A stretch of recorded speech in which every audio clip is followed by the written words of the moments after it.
Puerto Rico, like any other place, has experienced its share of disturbing events throughout its history. However, many of those events border on crimes against humanity and for good reason.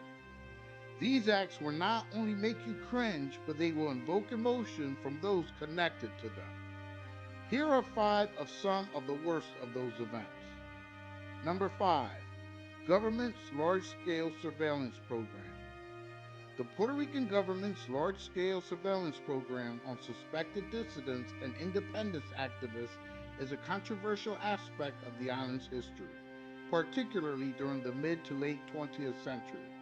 This surveillance, often conducted in collaboration with U.S. government agencies, targeted individuals and groups advocating for Puerto Rican independence or engaging in political activism perceived as threatening to the status quo. Most of those affected by this program were peaceful activists who simply advocated for a sense of Puerto Rican identity. They were also blacklisted from many things, including being able to earn a living. Number four, the bombing of Jayuya by the U.S. Air Force. The bombing of Jayuya in Puerto Rico by the U.S. Air Force occurred on October 30th, 1950, during a period of political unrest and nationalist uprisings in Puerto Rico. In response to growing nationalist sentiments, the Puerto Rican Nationalist Party, led by Pedro Albizu Campos, organized protests and demonstrations against U.S. colonial rule. These actions culminated in the Jayuya Uprising, a revolt against the colonial government that began on October 30th, 1950. The U.S. government, viewing the uprising as a threat to its interests in the region, responded with military force. The U.S. Air Force carried out bombing raids on Jayuya, targeting nationalist strongholds and suspected rebel positions. The bombings resulted in significant destruction and loss of life, including civilian casualties. Just for reference, this is the only piece of U.S. soil that the U.S. Air Force has ever bombed. Number three, radiation experiments on the island. There have been documented instances of unethical radiation experiments conducted in Puerto Rico, primarily during the mid 20th century. These experiments were part of broader research efforts into the effects of radiation on human health and were often conducted without informed consent and with little regard for the well being of the participants. In 1994, the U.S. Department of Energy disclosed that human radiation experiments were indeed conducted without consent on prisoners in Puerto Rico during the 1950s and 1970s. One of the prime examples was that of prominent independence leader Dr. Pedro Albizu Campos. Albizu was imprisoned numerous times for seditious conspiracy against the United States. While in prison, Albizu said he was a subject of human experimentation without consent or warning. The U.S. government's response was that Albizu was insane. The president of the Cuban Cancer Association, Dr. Orlando Demoy, traveled to Puerto Rico to examine Albizu.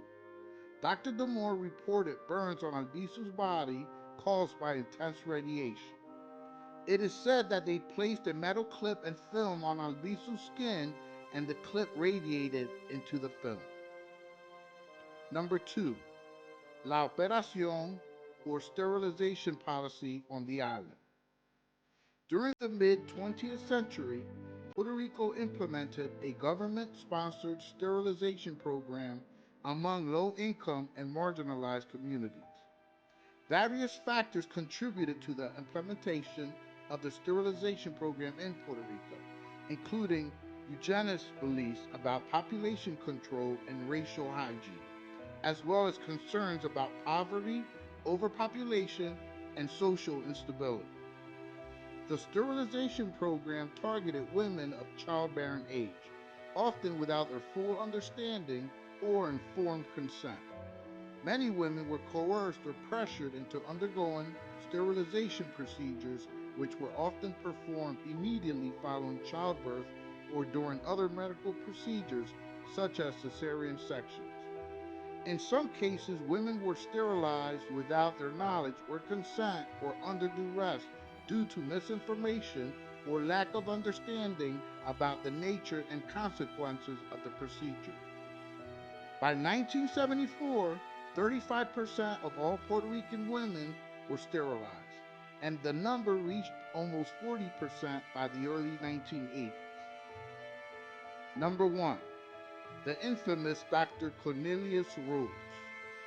Dr. Cornelius Rose was an American physician and cancer researcher who became infamous for his involvement in medical experiments in Puerto Rico during the early 20th century.